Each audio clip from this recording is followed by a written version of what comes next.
जिंदगी की राह में कुछ बीते हुए पल यादें बन जाते और कुछ जिंदगी। उन फिसलती हुई यादों से कुछ पल समेट के देखी तो कहानी बन गई। ख्वाहिश है कि आपके मंजर सुहाना रहे और मेरी कहानियां बरकरार रहे।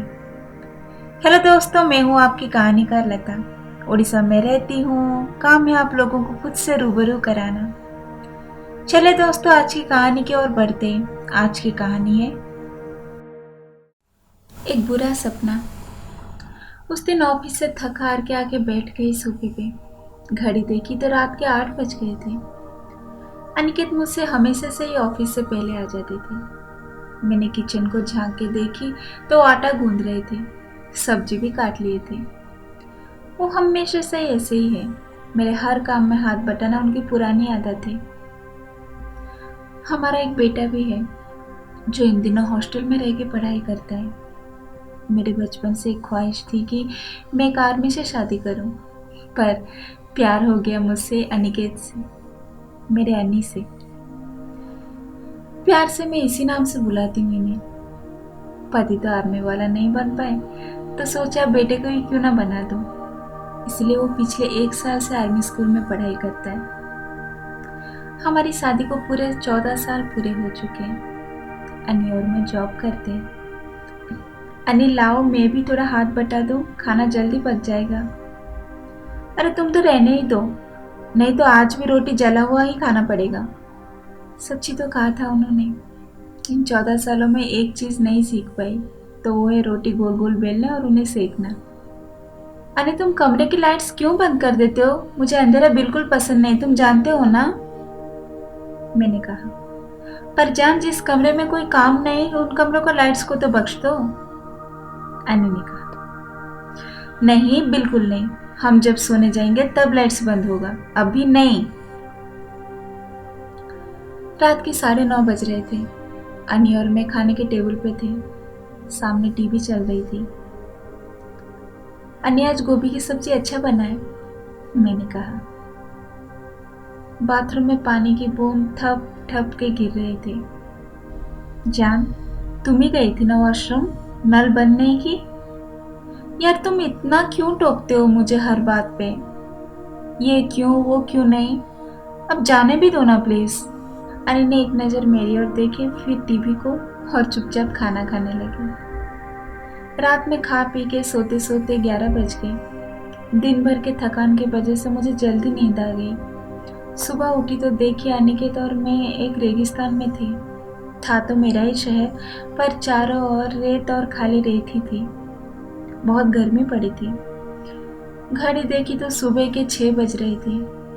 मैंने मन ही मन सोचा, यार इतना सुबह सुबह इतनी तेज तेज धूप कैसे?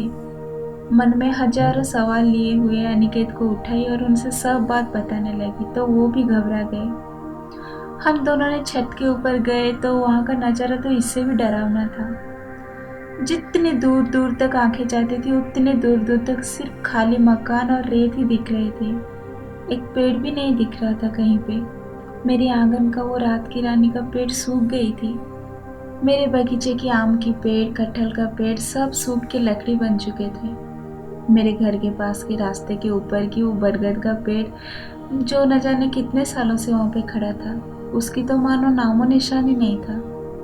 मेरे घर के पास के पार्क में झूले की जगह 2-4 लोहे के डंडे खड़े थे और घास की जगह रेत ले लिया था। घर से कुछ दूरी पर कोई आदमी जा रहा था चल के। दिखने में बहुत बुजुर्ग लग रहे थे। फटी हुई कपड़े और खाली पाँव में चल रहे थे। इधर से एक महिला 1-1.5 साल के बच्चे को अपने गोदी में लेकर घर घर जाके पानी मांग रही थी। पर हैरानी की बात तो ये थी कि कोई घर से निकल के उसे पानी नहीं पिला रहा था। मैं हड़बड़ी में उसे पानी देने छत से नीचे आने लगी। जाके फ्रिज खोली तो देखी फ्रिज बंद पड़ा था और उसमें जो बोतलें थे वो सारे के सारे खाली पड़े थे। नल के पास पानी भरने गए तो देखी नल से पानी नहीं निकल रहा था। टांकी शायद खाली हो चुका था। गर्मी से परेशान आके अनिरुद्ध ने जब पंखा चालू करने गए तो बिजली नहीं थी। इन सब बातों से परेशान आके हम दोनों ने घर से निकलने की सोचे।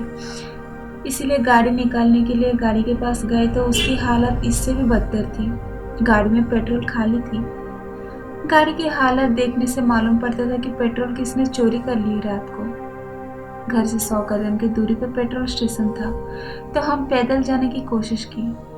तो जाके हमने देखी तो उधर एक कौवा भी नहीं था। सारे रास्ते खाली थे, कोई नहीं था रास्ते में। इसी बीच में मुझे याद आया कि किसी को कॉल करके हालचाल पूछ लूं, तो किसी ने भी मेरा फ़ोन नहीं उठाया। किसी की स्विच ऑफ तो किसी के आउट ऑफ रेंज आता था।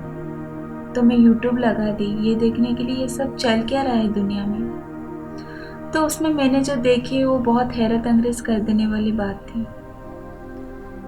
कश्मीर दिल्ली जैसे बन चुकी थी। वो हसीन वादियाँ आज और नहीं थे। चारों ओर कंक्रीट के मकाने, पेड़ पौधे की तो दूर दूर तक नामो निशानी मिट चुके थे। सारी दुनिया की ग्लेशियर पिघल गई है और दुनिया की जगह जगह सुनामी आके आधा दुनिया डुबा चुकी है।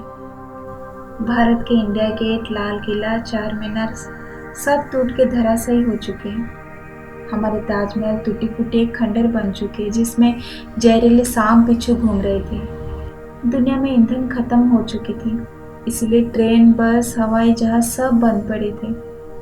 पानी की कमी से इंसान और जानवर एक दूसरे के खून के प्यासे बन चुके थे। इसी बीच में मेरा इंटरनेट भी बंद हो गया। दुनिया की हालत ही कुछ ऐसी थी।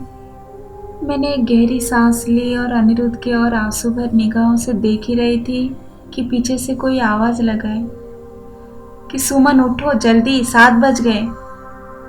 मैंने हड़बड़ी में उठी तो देखी अनिरुद्ध मेरे पास ही खड़े थे। उठ के देखी तो अनिरुद्ध ने बाथरूम के नल खोल के रखे थे, सारे घर के लाइट पंखे खोल के रखे थे। मैंने जाके सारे लाइट पंखे बंद करके घर के पर्दे खोल दिए। पानी के नल बंद करते हुए मैंने अनिरुद्ध से कहा कि अचानक मेरी बीमारी तुम्हें कब से चढ़ने लगी। अनिरुद्ध ने कहा, सोचा तुम बदलने वाली तो नहीं हो, तो मैं ही क्यों ना बदल जाऊं तुम्हारे लिए। बस करो भी, आज से ऐसे काम और कभी नहीं करूंगी। 10 बज चुके थे। ऑफिस हम निकल रहे थे। ऑफिस जाते वक्त अनिरुद्ध से बोली कि आज हम एक ही बाइक से ऑफिस जाएंगे। अनिरुद्ध थोड़ा परेशान होकर मुझसे पूछने लगे, क्यों, ऐसा क्या हो गया मेरी जान? अपनी गाड़ी में जाने का डिसीजन तो तुम्हारी था ना। मैंने कहा, चलो रास्ते में बताती हूँ, और हंस पड़ी।